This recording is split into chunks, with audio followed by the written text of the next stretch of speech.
में कोई भेदभाव नहीं किया जाएगा। हेलो, तो इसको वापस देखते हैं एक बार, बीच में आवाज कट गई थी थोड़ी। भारत संविधान की प्रस्तावना में 3 प्रकार के न्याय की बात की गई है। सामाजिक न्याय,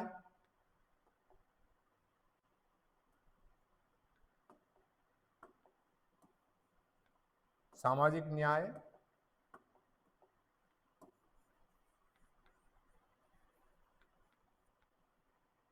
आर्थिक न्याय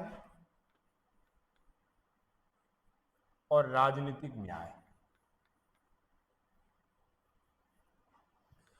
सामाजिक न्याय में ये बताया गया है कि किसी भी नागरिक के साथ में, किसी भी व्यक्ति के साथ में जाति के आधार पर, उनके रंग के आधार पर, उनके वर्ण के आधार पर, उनके वर्ग के आधार पर, धर्म के आधार पर, लिंग के आधार पर या भाषा के आधार पर किसी प्रकार का कोई भेदभाव नहीं किया जाएगा।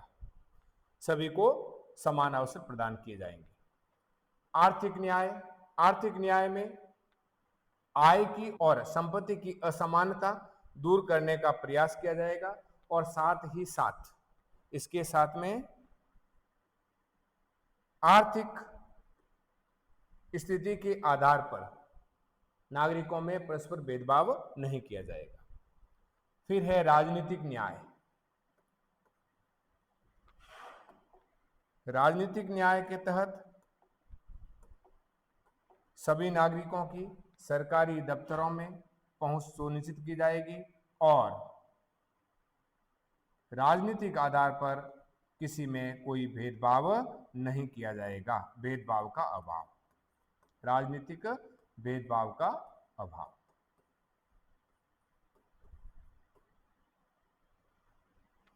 ये तो हो गए न्याय। न्याय के बाद में अगला जो हमारा बिंदु है स्वतंत्रता। तो स्वतंत्रता विचार, अभिव्यक्ति, विश्वास, धर्म और उपासना की स्वतंत्रता हमारा संविधान हमें प्रदान करता है। कौन कौन सी स्वतंत्रता प्रदान करता है? स्वतंत्रता,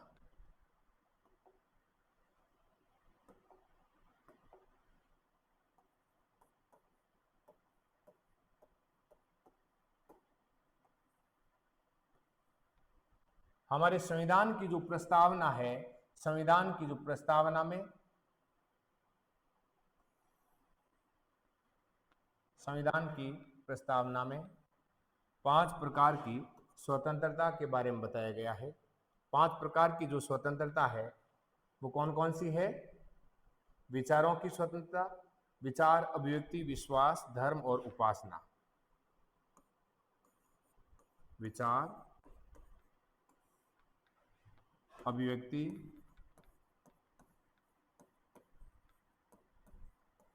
विश्वास,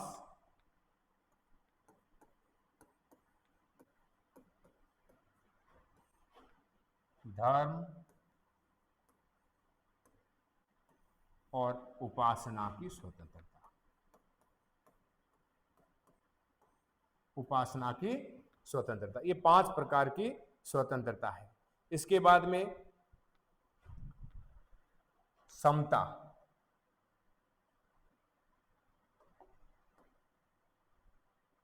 समता में प्रतिष्ठा और अवसर की समता, प्रतिष्ठा और अवसर की समता।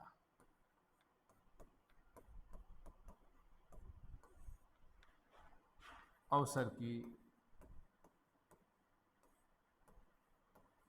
क्षमता, प्रतिष्ठा और अवसर की क्षमता। समानता का जो कॉन्सेप्ट है, इसको आगे जो मूल अधिकार है उसमें और समझेंगे हम। भारत के संविधान में अनुच्छेद 14 से लगाकर अनुच्छेद 18 तक जो समता है, इस समता को किस प्रकार से बताया गया है?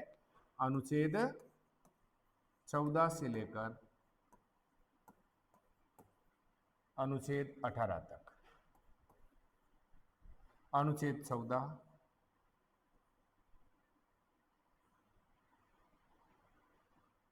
समता का अधिकार है,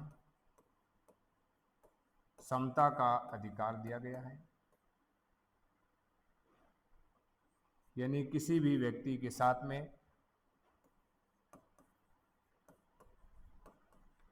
जाति, धर्म, लिंग, भाषा, रंग आदि आधार पर कोई भेदभाव नहीं किया जाएगा। ये अनुच्छेद 14 में। अनुच्छेद 15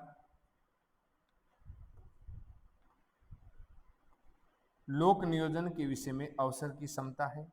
इसी प्रकार से 16 अनुच्छेद 17 में फिर इंपॉर्टेंट है अस्पृश्यता का अंत, अस्पृश्यता का अंत। और 18 अनुच्छेद 18 उपाधियों का अंत। तो ये भारत का संविधान हमें ये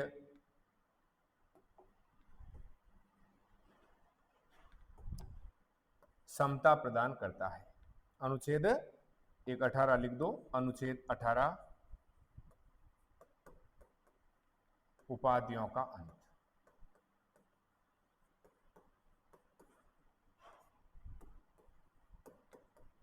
उपाधियों का अंत। सभी के पास में अवसर की समता है। प्रत्येक व्यक्ति को अवसर दिया जाता है। किसी भी व्यक्ति में इनके आधार पर कोई भेदभाव नहीं किया जाता है। अब जैसे यहां बात आई थी पहले स्वतंत्रता की, तो अनुच्छेद जो हमारा संविधान का मौलिक अधिकारों का जो अनुच्छेद 19 है उसमें अलग अलग प्रकार की स्वतंत्रताएं हैं। पर यहाँ प्रस्तावना में जो स्वतंत्रता बताइए, विचारों की स्वतंत्रता, हमें अपने विचारों को अभिव्यक्त करने की, विचारों को बताने की स्वतंत्रता है। हमें अभिव्यक्ति के अलग अलग माध्यम है। हम अपने विचारों को बोलकर अभिव्यक्त कर सकते हैं, प्रिंट मीडिया के माध्यम से अभिव्यक्त कर सकते हैं, कार्टून के माध्यम से अभिव्यक्त कर सकते हैं। हमारा विश्वास, धर्म, उपासना, कौन से धर्म को आप मानते हैं, इनकी हमें स्वतंत्रता दी गई है। तो ये स्वतंत्रता, समानता और बंधुत्व है। इनके बारे में डॉक्टर भीमराव अंबेडकर साहब ने कहा कि यह जो लोकतंत्र है, लोकतंत्र में ये क्या है, ये त्रयी है। लोकतंत्र की एक, जो हमने लोकतंत्र अपनाया है, लोकतंत्र की एक त्रयी के रूप में इसको माना। उन्होंने किस प्रकार से कहा? उन्होंने, डॉक्टर भीमराव अंबेडकर ने कहा कि जो अपने भाषण में संविधान सभा में जो उन्होंने लास्ट में अपना जो भाषण दिया था उसमें कहा कि स्वतंत्रता,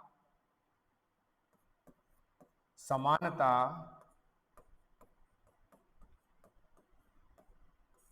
और बंधुता या बंधुत्व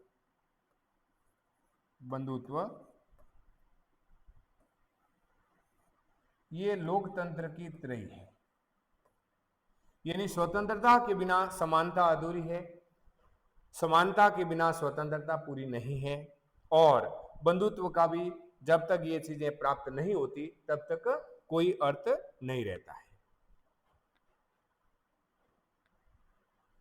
नेक्स्ट, इसके बाद में भारत की संविधान की जो प्रस्तावना है, उस प्रस्तावना में न्याय की बात होगी, स्वतंत्रता की बात होगी, समता की बात होगी, और फिर इसके बाद में है बंधुता, यानी राष्ट्र की एकता और अखंडता सुनिश्चित करने वाली बंधुता बढ़ाने के लिए।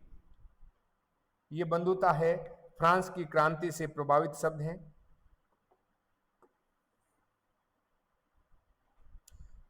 राष्ट्र की एकता और अखंडता सुनिश्चित करने वाली बंधुता बढ़ाने के लिए।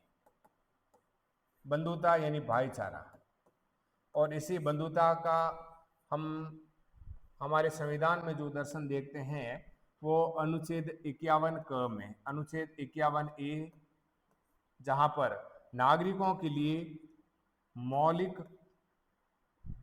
जो मूल कर्तव्य हैं, फंडामेंटल जो मूल कर्तव्य, जो इनकी ड्यूटीज हैं, इसमें कहा गया है कि प्रत्येक नागरिक को भाईचारे के साथ में रहना है, ऐसी प्रथाओं का त्याग करना है जो महिलाओं के सम्मान के विरुद्ध में हो, तो ये मूल कर्तव्य है, इसमें बंधुता के बारे में बताया गया है। बढ़ाने के लिए फिर आगे दृढ़ संकल्प होकर अपनी इस संविधान सभा में क्या करने जा रहे हैं, प्रस्तावना को आगे बढ़ाते हैं। अपनी इस संविधान सभा में आज दिनांक 26 नवंबर, आज दिनांक 26 नवंबर 1949 ये संविधान की यह तिथि है जिस दिन ये बनकर तैयार हो गया था और इसको लागू किया, परंतु पूर्ण रूप से संविधान को कब लागू किया, 26 जनवरी 1950 को।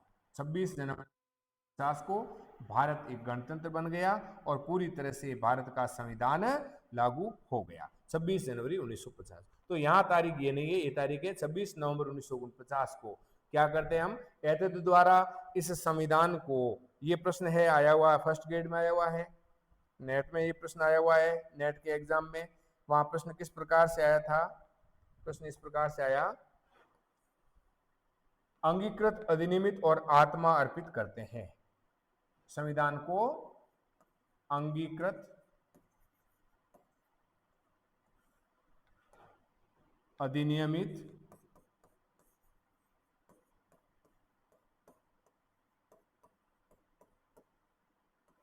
और आत्मा अर्पित करते हैं,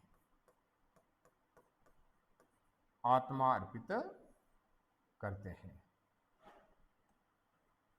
वहां पर पूछा था शब्दों का क्रम कि भारत के संविधान में जो ये शब्दों का क्रम दिया हुआ किस प्रकार से है, अंगीकृत, आत्मा अर्पित, अधिनियमित एक, दूसरा पहला दे दिया जैसे अंगीकृत, आत्मा अर्पित, अधिनियमित,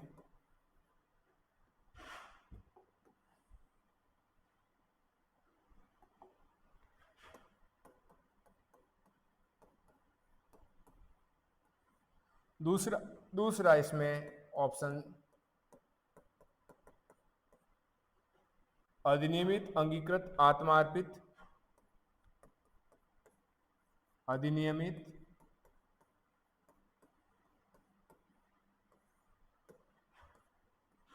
अंगीकृत,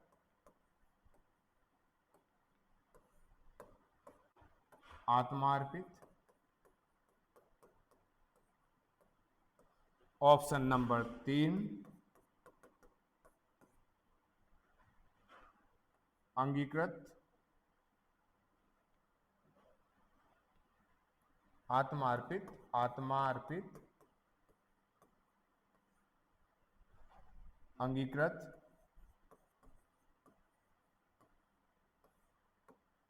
अधिनियमित,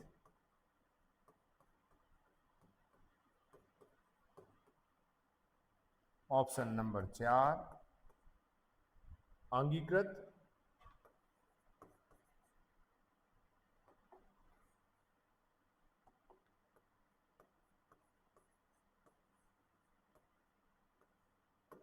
अधिनियमित,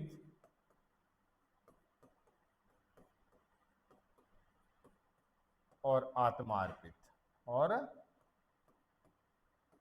आत्मा अर्पित।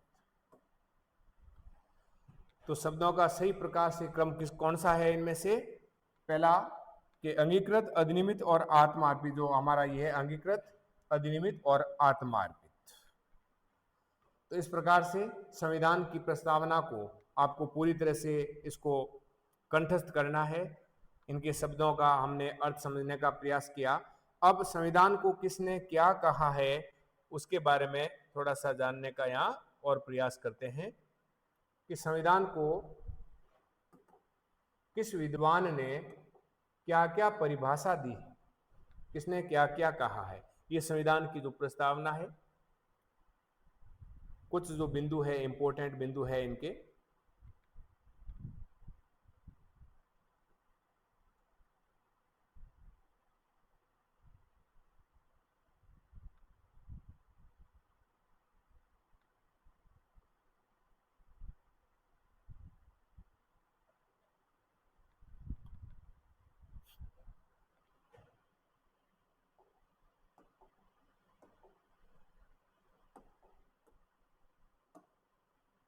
ये प्रश्न हमने हल कर लिया इसमें प्रस्तावना में पढ़ते समय कि पंडित जवाहरलाल नेहरू द्वारा संविधान सभा में 13 दिसंबर 1946 को उद्देश्य प्रस्ताव प्रस्तुत किया गया था और इसी उद्देश्य प्रस्ताव यानी ये प्रस्तावना किससे प्रभावित है?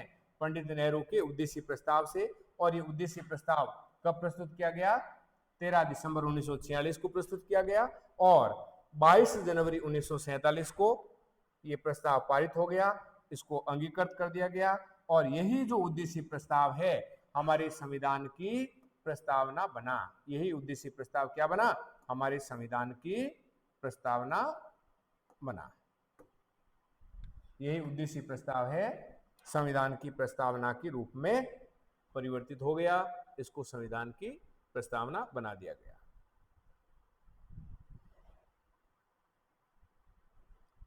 नेक्स्ट इसमें यह बात है भैया कि भारत के संविधान में भारत को किस रूप में घोषित किया गया है? तो भारत के संविधान में भारत को एक संपूर्ण प्रभुत्व संपन्न समाजवादी पंथ निरपेक्ष लोकतंत्रात्मक गणराज्य के रूप में घोषित किया गया है। इस शब्दों के अर्थ हमने अलग अलग जान लिए। ये संप्रभुता से संबंधित शब्द है, संप्रभुता के बारे में हमने अच्छे से चर्चा कर ली है। समाजवादी, भारत का जो समाजवादी मॉडल है, समाजवादी स्वरूप है, वह मार्क्सवाद और गांधीवादी समाजवाद का मिला जुला रूप है, मिश्रित समाजवादी स्वरूप है। पंथ निरपेक्ष यानी हमारे यहाँ पर किसी भी प्रकार के धर्म को हमारा मतलब राज्य का कोई राज्य धर्म नहीं है, धर्म के मामले में व्यक्ति स्वतंत्र है, धर्म अपनी आस्था का विषय है, पंथ निरपेक्ष राज्य है। धार्मिक स्वतंत्रता है और इसके लिए अनुच्छेद 25 से 28 तक धार्मिक स्वतंत्रता के बारे में बताया गया है। लोकतंत्र के बारे में हमारे यहाँ पर संसदीय शासन प्रणाली है और हमारे प्रतिनिधियात्मक जो लोकतंत्र है और अप्रत्यक्ष रूप से यहाँ शासन होते हैं, सामूहिक चुनाव होते हैं। गणराज्य यानी जो शासन का जो प्रमुख है, हमारे देश का जो प्रमुख है वह निर्वाचित होता है। देश का प्रमुख क्या होता है? निर्वाचित होता है। ये वंशानुगत नहीं होता है। जैसे राष्ट्रपति जी है तो उनका चुनाव होता है।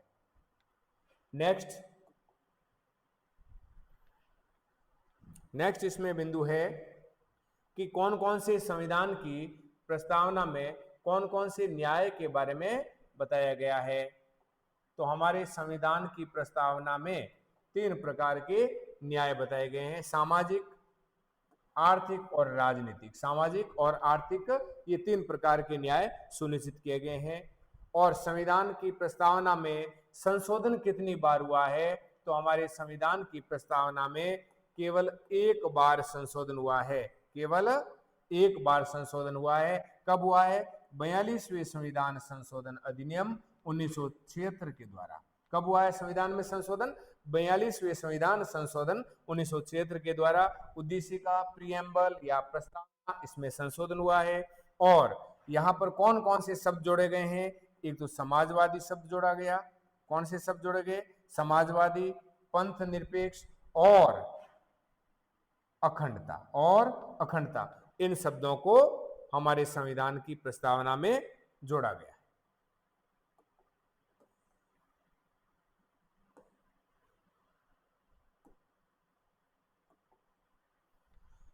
प्रस्तावना में जो स्वतंत्रता की बात की गई है वो कितने प्रकार की स्वतंत्रता है?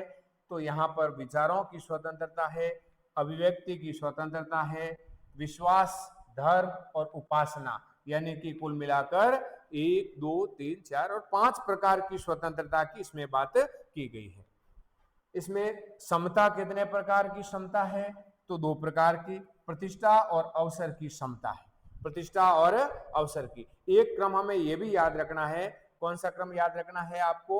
एक क्रम ये याद रखना है आपको कि सबसे पहले क्या आता है? न्याय,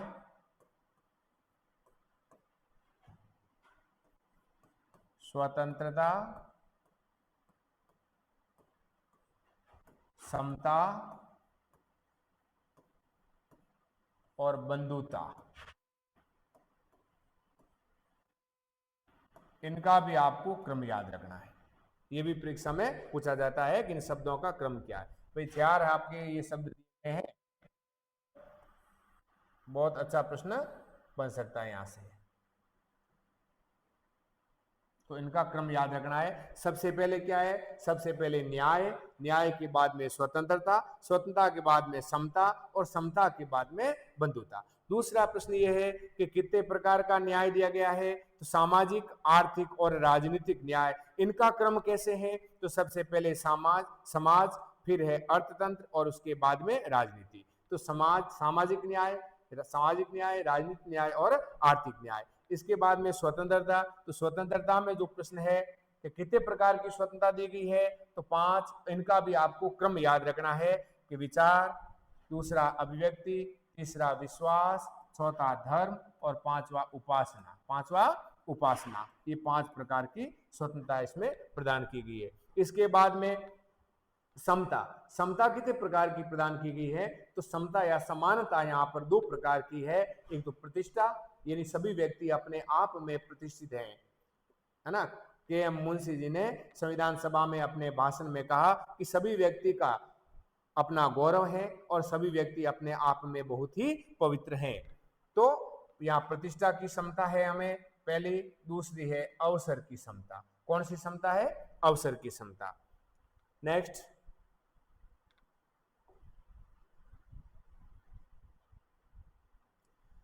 उद्देशिका की प्रकृति न्याय योग्य नहीं है, परंतु जहां पर संविधान की भाषा अस्पष्ट हो, हमें समझ में नहीं आए, वहां पर इनका सहारा लिया जा सकता है। यानी कि उद्देशिका संविधान के विधिक निर्वचन में सहायक है। यानी संविधान के विभिन्न उपबंधों की व्याख्या करने में इनकी सहायता ली जा सकती है। अब प्रस्तावना के बारे में, प्रस्तावना को संविधान की आत्मा कहा जाता है, परंतु डॉक्टर भीमराव अंबेडकर, जिसको भारत का मनु कहा जाता है, उन्होंने संवैधानिक उपचारों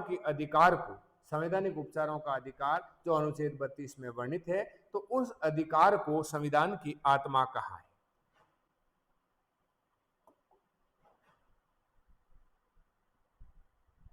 कुछ स्टेटमेंट है यहां पर, इन्हें आप अच्छे से नोट कर लीजिए, परीक्षा में पूछे गए सभी प्रश्न है ये। यहां पर है, सर अल्लादी कृष्णा स्वामी अय्यर के अनुसार उद्देशिका क्या है? उद्देशिका हमारे सपनों और विचारों का प्रतिनिधित्व करती है। सपनों और विचारों का, यहां देखो याद कैसे करोगे? याद आप ऐसे करोगे, नाम क्या है? यहां नाम है, पूरा याद नहीं रहे आपको, स्वामी अय्यर, तो स्वामी जी और स से ये स जोड़ दो, स्वामी जी सपना, स्वामी जी से सपने, स्वामी जी को सपने, ठीक है ना, आते हैं। सर अल्लादी कृष्ण स्वामी अय्यर के अनुसार उद्देशिका हमारे संविधान और विचारों का प्रतिनिधित्व करती है। मुंशी जी, अभी जो मुंशी जी ने अभी बात बताई थी आपको कि भाई कन्हैयालाल जो माणिकलाल मुंशी है, मुंशी जी ने प्रत्येक व्यक्ति के अंतःकरण को पवित्र माना है, सभी का अपना गौरव माना है। तो यहाँ पर मुंशी जी के अनुसार उद्देशिका क्या है? मुंशी जी कहते हैं कि ये जो हमारे संविधान की जो प्रस्तावना है, ये संविधान की प्रस्तावना क्या है? इनकी जन्म कुंडली है। क्या है? लोकतंत्रात्मक गंडा जी की इसको जन्म कुंडली का है, यानी ये भारत के संविधान की ये जन्म कुंडली है।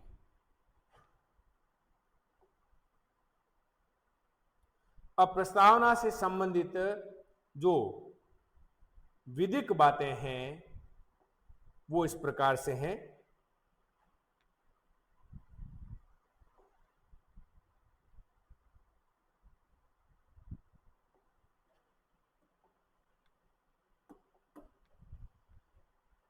प्रस्तावना से संबंधित विधिक बातें हैं भैया कि सबसे पहले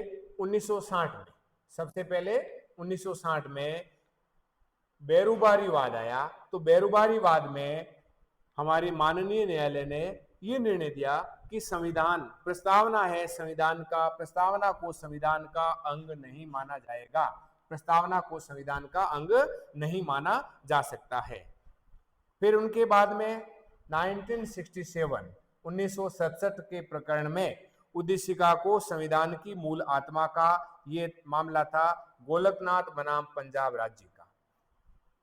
इनके बाद में केशवानंद भारती का जो मामला है 1973 का, उसके बाद में केशवानंद भारती वाद। कौन सा वाद आता है? केशवानंद भारती, केशवानंद भारती बनाम केरल राज्य। केशवानंद भारती बनाम केरल राज्य 1973। इस वाद में यहां पर प्रस्तावना को संविधान का अंग, इनका भाग स्वीकार किया गया। ये याद रखना, संविधान का भाग, संविधान की प्रस्तावना को संविधान का जो भाग है वो स्वीकार कौन से वाद में किया गया? वो केशवानंद भारती वाद 1973। केशवानंद भारती बनाम केरल राज्य, केशवानंद भारती बनाम केरल राज्य, और ये वाद आया था 1973 में। इसमें भारतीय संविधान की प्रस्तावना को संविधान का भाग माना। नेक्स्ट, इसके बाद में अगला जो है 1994 का है, यह है भैया बम्बई बनाम यूनियन ऑफ इंडिया वाद 1996 में। उच्चतम न्यायालय ने यह अवधारित किया या इस अवधारणा को पुनः स्पष्ट किया कि उद्देशिका संविधान का भाग है तथा पंथ निरपेक्षता संविधान का मूल लक्षण है। यहां पर एक संविधान के मूल लक्षणों के बारे में, बेसिक कॉन्सेप्ट के बारे में विचार आता है कि प्रस्तावना संविधान का भाग है। अब यहां भी आपको याद, ये चैप्टर पूरा हो गया है। यहां आपको क्या याद रखना? यहां पर आपको यह याद रखना है कि जो ये वाद आए, सबसे पहले कौन सा आया, फिर उसके बाद में कौन सा है, इसका क्रम आपको निर्धारित करना है। 1960, फिर 1967, फिर 1973 और 1994। प्रश्न किस प्रकार से आ सकता है? प्रश्न की प्रकृति आप इस प्रकार से हो सकती है, ऐसे प्रश्न आ सकता है। एक तो मिलान करने का प्रश्न आ सकता है कि निम्न प्रस्तावना से संबंधित निम्नलिखित जो वाद है उनको सुमिलित कीजिए, या कौन सा इसमें से सुमिलित नहीं है, या इसको क्रमवाई कीजिए, असेंडिंग ऑर्डर में कीजिए, डिसेंडिंग ऑर्डर में कीजिए। यानी 4 प्रकार के प्रश्न है इससे बन सकते हैं। किस प्रकार से बन सकते हैं? जैसे पहला एक मैं आपको उदाहरण के तौर पर कह देता हूं यहां पर कि कौन सा सुमिलित है, कौन सा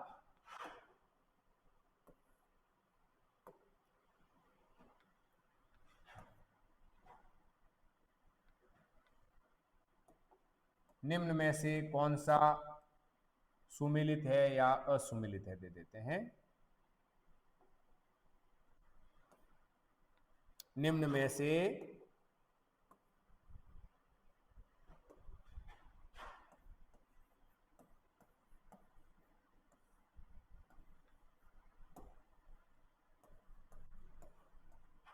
असुमिलित है,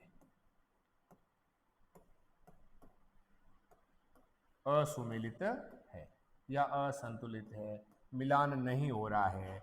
नंबर 1 नीचे लिख देता हूं मैं इसको थोड़ा।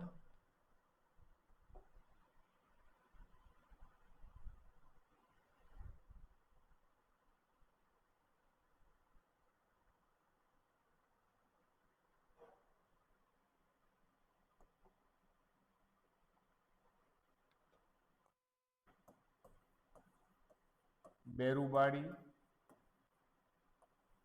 वाद, गोलकनाथवाद, गोलकनाथ बनाम पंजाब राज्य या गोलकनाथवाद। उसके बाद में केशवानंद भारती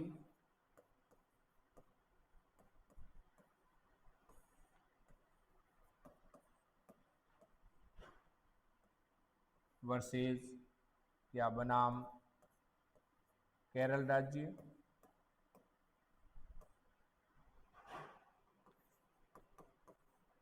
बॉम्बई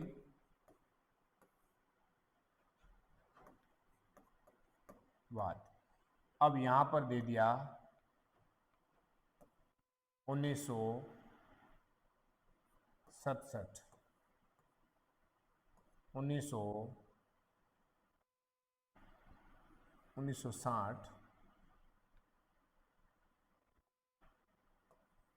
1960, 1967, 1973, 1991। जैसे इनमें से कौन सा सुमिलित नहीं है, तो इनमें से कौन सा सुमिलित नहीं है, ये 1994 का है, तो ये हमारा आंसर हो जाएगा कि ये सुमिलित नहीं है। दूसरा, जैसे ये कब का है, ये 1994 का है। दूसरा है, इसको क्रमवाही कीजिए, सबसे पहले कौन सा, फिर बाद में कौन सा, फिर बाद में कौन सा, फिर बाद में कौन सा, या इसको ऐसे सुमिलित कीजिए, एक तरफ प्रश्न ये दे दिए वाद से संबंधित, दूसरी तरफ है सन लिख दिए और उनको ABCD के रूप में मिलान करना है। इस प्रकार से ये भी हमारा संविधान की प्रस्तावना से संबंधित एक इंपॉर्टेंट प्रश्न बनता है।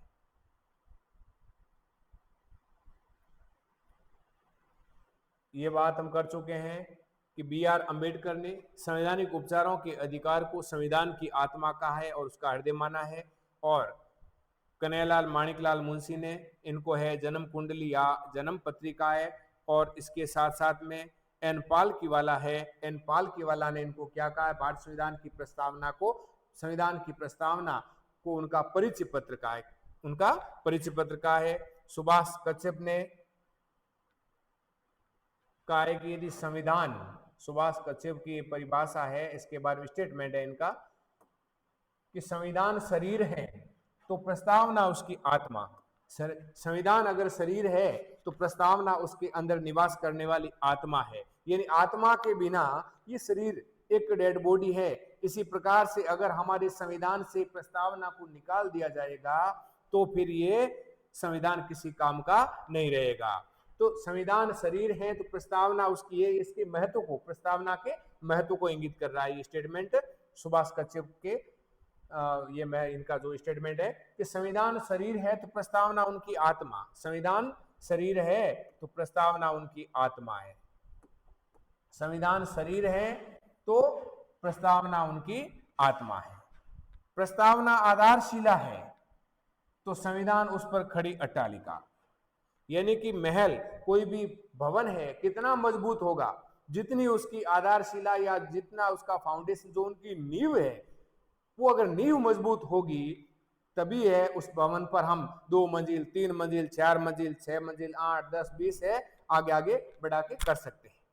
तो हमारा जो ये प्रस्तावना है, ये प्रस्तावना क्या है, इस संविधान को अगर भवन मान लिया जाए तो उस भवन की आधारशिला है, उस भवन का फाउंडेशन है, ये प्रस्तावना है। डॉक्टर, इसको आप एक बार परिभाषा को अच्छे से याद कर आराम से याद करो कि सुभाष कच्छप ने क्या कहा कि संविधान क्या है, संविधान अगर शरीर है तो ये हमारी जो प्रस्तावना है, ये प्रस्तावना उसके अंदर निवास करने वाली आत्मा है। संविधान अगर पूरा पूरा भवन है तो प्रस्तावना उसकी आधारशिला है, उसकी नींव है, उसके बिना काम चलेगा नहीं। यानी प्रस्तावना आधारशिला है तो संविधान क्या है, उस पर खड़ी अट्टालिका है। डॉक्टर भीमराव अंबेडकर जी ने संविधान को एक पवित्र दस्तावेज कहा है।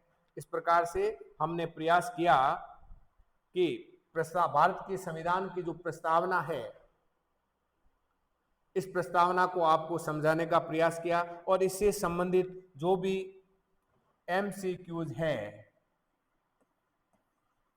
जो विभिन्न परीक्षाओं में जो पूछे गए वस्तुनिष्ठ प्रश्न है, उन प्रश्नों के बारे में हम अगली वीडियो में पूरी चर्चा करेंगे, उनकी व्याख्या करेंगे, प्रश्नों की प्रकृति किस प्रकार से होती है, प्रश्न आते कैसे हैं। ये प्रस्तावना का जो टॉपिक है, RAS IAS की भर्ती जो परीक्षाएं होती है वहां से लगाकर लगभग सभी जो सीधी भर्तियां होती है, लगभग सभी में मैं कह रहा हूं कि जहां पर राजनीति विज्ञान का, भारत के संविधान का जहां पर पोर्शन रखा हुआ होता है, उसमें निश्चित रूप से ये आता है, और आशा करता हूं कि आपके लिए काफी फायदेमंद सहयोगी रहेगा।